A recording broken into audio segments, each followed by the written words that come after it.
Subscribe कीजिए royal teacher को education संबंधी न्यूज़ तुरंत पाने के लिए। शाला दर्पण पर निःशुल्क पाठ्य पुस्तक व वर्कबुक वितरण की प्रविष्टि इस प्रकार करें। ऑनलाइन सत्र 2023-24 के लिए अंतिम दिनांक है 27/9/2023।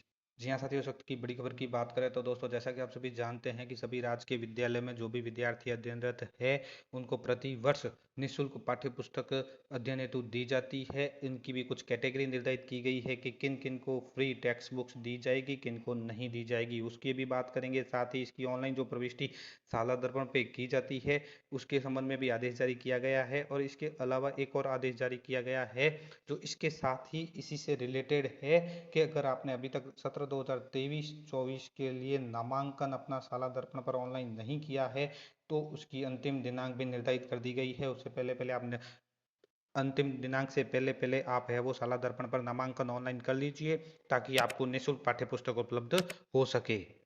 साथ ही आप सभी जानते हैं कि वर्तमान सत्र में जो कार्य पुस्तिकाएं दी गई है, वर्कबुक दी गई है, वर्कबुक की भी हमें ऑनलाइन प्रविष्टि तुरंत करनी है। तो वर्कबुक की ऑनलाइन प्रविष्टि किस प्रकार करेंगे वो भी आज के वीडियो में ही हम जानेंगे। पहले बात करते हैं दोस्तों इस आदेश की जो निदेशक माध्यमिक शिक्षा राजस्थान बीकानेर की ओर से जारी किया गया है। शैक्षिक सत्र 2023-24 में विद्यार्थी का नामांकन शाला दर्पण पोर्टल पर प्रविष्ट करने के बाबत लिखा गया है। यानी विद्यार्थी का नामांकन है शाला दर्पण पर प्रविष्ट करना है। अगर आपने अभी तक नहीं किया है, यानी कई बच्चों का ऑफलाइन एडमिशन कर रखा है, तो उनको ऑनलाइन चढ़ाना अति आवश्यक है। आप सभी ये भी जानते हैं कि 2023-24 यानी 23-24 को जो पाठ्य पुस्तक है वो नामांकन आधार मानकर 1 से 12 तक 10% बढ़ाकर की गई थी। उसके अनुसार पाठ्य पुस्तकें भी उपलब्ध करवा दी गई है। कुछ राजकीय विद्यालयों में नए संकाय खोले गए हैं, कुछ क्रमोन्नत भी हुए हैं। तो सभी विद्यार्थियों को निःशुल्क पाठ्य पुस्तक उपलब्ध करवाने के लिए समस्त विद्यार्थियों का नामांकन शाला दर्पण पर पोर्टल पर प्रविष्ट होना आवश्यक है। आवश्यकता होने पर सत्र आरंभ के नामांकन और वर्तमान नामांकन में अंतर के अनुरूप निःशुल्क पाठ्य पुस्तकें उपलब्ध करवाई जानी है। तो इसका भी आप ध्यान में रखें। साथ ही यहाँ बात मोस्ट जो इम्पोर्टेंट बताई गई है वो यह है कि अधीनस्थ समस्त राजकीय विद्यालय के संस्था प्रधान को निर्देशित करें कि शाला दर्पण में प्रवेशित समस्त विद्यार्थियों का नामांकन तथा प्रपत्र 7 और 7A की शाला दर्पण प्रविष्टि दिनांक 27/9/2023 तक आवश्यक रूप से कराएं। यानी जो विद्यार्थी अध्ययनरत है या जिसका ऑफलाइन एडमिशन आपने कर रखा है उसको ऑनलाइन भी कर लीजिए, जिसका ऑनलाइन हो रखा है उनका प्रपत्र 7 और 7A भी कंप्लीट कीजिए। और साथ ही जो अब तक निःशुल्क पाठ्य पुस्तकें हैं उसकी प्रविष्टि भी तत्काल आपको करवानी है। तो साथियों, हम यहाँ पे निःशुल्क पाठ्य पुस्तक की भी एंट्री करेंगे, साथ ही यहाँ वर्कबुक की भी एंट्री करेंगे। तो पहले बात कर लेते हैं वर्कबुक एंट्री की। वर्कबुक की एंट्री आपको किस प्रकार करनी है। विद्यार्थियों के लिए जो वर्कबुक आई गई है यानी कार्य पुस्तिकाएं आई है उनके ऑनलाइन एंट्री के लिए आपको जाना है शाला दर्पण पे। शाला दर्पण पे आने के बाद दोस्तों यहाँ पे एक इस योजना टैब को खोल लीजिए। योजना टैब को खोलने पर आपके सामने विभिन्न ऑप्शन नजर आते हैं। इन विभिन्न ऑप्शन के अंतर्गत आपको निःशुल्क पाठ्य पुस्तक / कार्य पुस्तिका दोनों एक ही ऑप्शन के अंतर्गत है। दोनों को एक की वीडियो में हम कवर भी करेंगे। तो इस ऑप्शन को खोल लीजिए। खोलने पर तो आपके सामने सब ऑप्शन और खुलते हैं। यहाँ नीचे की ओर देखिए, वर्कबुक विद्यार्थी वितरण का एक ऑप्शन आपको नजर आ जाएगा। वर्कबुक विद्यार्थी वितरण को खोलिए तो यहाँ आपसे सबसे पहले क्लास पूछी जाएगी। तो यहाँ आप अपनी क्लास सेलेक्ट कर लीजिए और कार्य पुस्तिका है वो सेलेक्ट करके गेट डाटा के ऊपर क्लिक कर दीजिए। गेट डाटा के ऊपर क्लिक करने पर दोस्तों आपके सामने है वो जो क्लास आपने चूज की है उसके सारे विद्यार्थी शो करेंगे। विद्यार्थी शो करने से पहले यानी वितरण करने से पहले आपको यहाँ पे school workbook demand stock distribution summary के ऊपर एक बार नज़र डालनी है। यानी कौन कौन सी डिस्ट्रीब्यूट आप कर सकते हैं। जैसे स्टॉक अवेलेबल हिंदी 0 दिखा रहा है तो आप इसको वितरण नहीं कर सकते। स्टॉक अवेलेबल मैथ 7 दिखा रहा है तो हम इसको वितरण कर सकते हैं। और इंग्लिश दिखा रहा है 7 तो इंग्लिश और मैथ की ही वितरण कर सकते हैं, हिंदी की नहीं कर सकते क्योंकि हिंदी की अभी तक स्टॉक में हमारे पास नहीं है। वितरण करने के लिए सिंपली आपको क्या करना है, यहाँ चेक बॉक्स के ऊपर क्लिक कर देना है। चेक बॉक्स के ऊपर क्लिक करोगे और नीचे सेव का एक ऑप्शन आएगा, उस सेव के बटन के ऊपर क्लिक करोगे तो ऊपर की ओर एक मैसेज आ जाएगा, वर्कबुक डिस्ट्रीब्यूशन डन सक्सेसफुली, यानी सक्सेसफुली वितरण हो चुकी है। सक्सेसफुल होने पर आपके सामने जिसको आपने वितरण कर दिए, जितनी वितरण कर दी है तो टोटल डिस्ट्रीब्यूटेड यहाँ नज़र आ जाएगा। जितनी डिस्ट्रीब्यूटेड हुई है वो यहाँ पे शो करेगी। तो दोस्तों ये तो हुई वर्कबुक की प्रविष्टि। वर्कबुक जो हमें मिली है ऑनलाइन, उसको ऑनलाइन हम इस तरह से वितरण कर सकते हैं, सिर्फ आपको टिक मार्क ही दर्शाना है।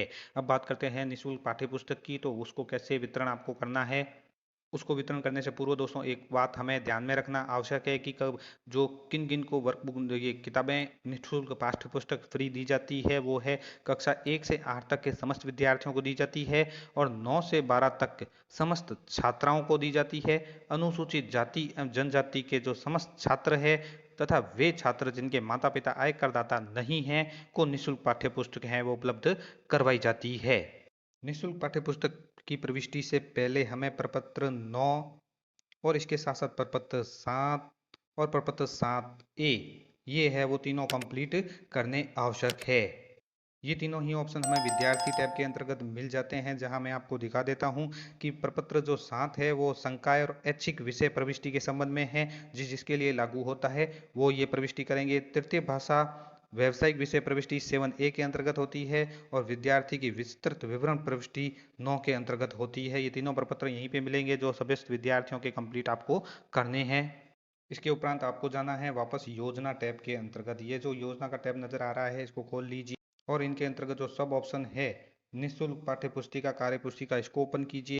तो यहाँ पे फ्री टेक्स्ट बुक्स से संबंधित जो भी ऑप्शन है वो आपको यहाँ पे मिल जाएंगे। यहाँ आपको जो फ्री टेक्स्ट बुक्स की एंट्री करनी है वो यहाँ है स्कूल स्टॉक व विद्यार्थी वितरण प्रविष्टि। हमें विद्यार्थी को जो वितरण की गई है उसकी प्रविष्टि करनी है, तो इस ऑप्शन के द्वारा हम करेंगे।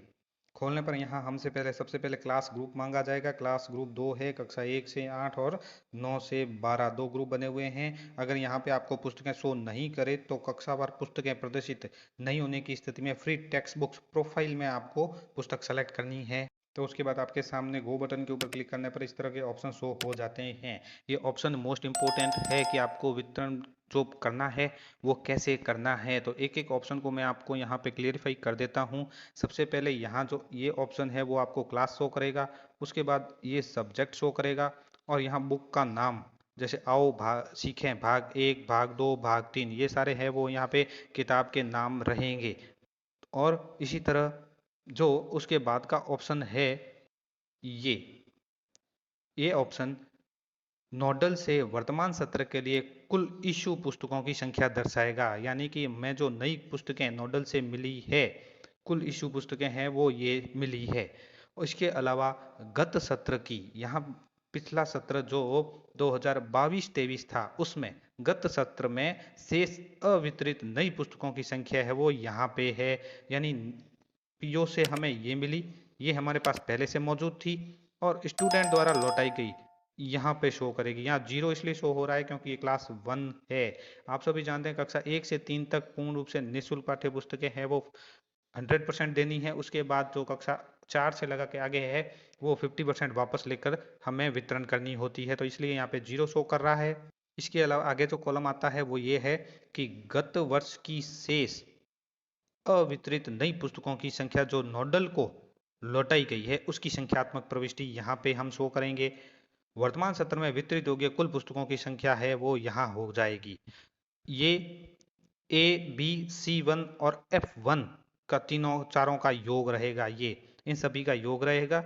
ये वर्तमान सत्र में इशू पुस्तकें कितनी हैं, पिछले सत्र में अवितरित नई पुस्तकें कितनी हैं, स्टूडेंट द्वारा कितनी लौटाई गई है, गत वर्ष की शेष अवितरित पुस्तकें कितनी हैं, उन सभी का योग यहाँ पे दर्शा दिया जाएगा। यानी अब वर्तमान सत्र में वितरण के योग्य हमारे पास कितनी पुस्तकें हैं वो यहाँ पे शो करेगी। जैसे ये 9 लिखा है वो वर्तमान सत्र के लिए वितरित योग्य पुस्तक है कि इतनी हम वितरण कर सकते हैं। अब यहाँ इन दोनों कॉलम में हमें वितरण की प्रविष्टि दर्शानी है। कैसे कि अब स्टॉक रजिस्टर के अनुसार नई पुस्तकें ए और बी में से वितरित पुस्तकों की संख्या, ए और बी कॉलम ये है, ये जो दोनों नई पुस्तकें हैं, एक तो नोडल से मिली है, दूसरी पिछले वर्ष जो शेष पुस्तक रह गई थी वो है। नई पुस्तकों में से वितरित कितनी की गई है तो वो यहाँ पे दर्ज करे शो करेंगे। स्टूडेंट द्वारा जो लौटाई गई है इनमें से कितनी वितरण करे वो यहाँ पे शो करेंगे। तो यहाँ पे कुल इन दोनों का योग है वो यहाँ आ जाएगा ऑटोमेटिक ही और यहाँ शो कर देगा कि कुल कितनी पुस्तकें वितरण हुई है। इसके अलावा वितरण के पश्चात जो कितनी शेष रहती है वो यहाँ पे शो करेगा। फिलहाल दोस्तों यहाँ एंट्री नहीं की है, इसलिए यहाँ पे ये 9 ही शो हो रहा है कि 9 ही पुस्तकें शेष रह गई है। यहाँ पे देखिए नई पुस्तकों में से वितरित पुस्तकों की संख्या और स्टूडेंट द्वारा लौटाई गई पुरानी पुस्तकों में से वितरित पुस्तकों की संख्या यहाँ आ जाएगी और उनका योग है वो यहाँ पे दर्शा दिया जाएगा। आप सेव बटन के ऊपर क्लिक करके इनको सेव कर सकते हैं। उम्मीद है दोस्तों ये वीडियो आपको पसंद आई होगी। वीडियो पसंद आए तो ज़रूर लाइक शेयर और सब्सक्राइब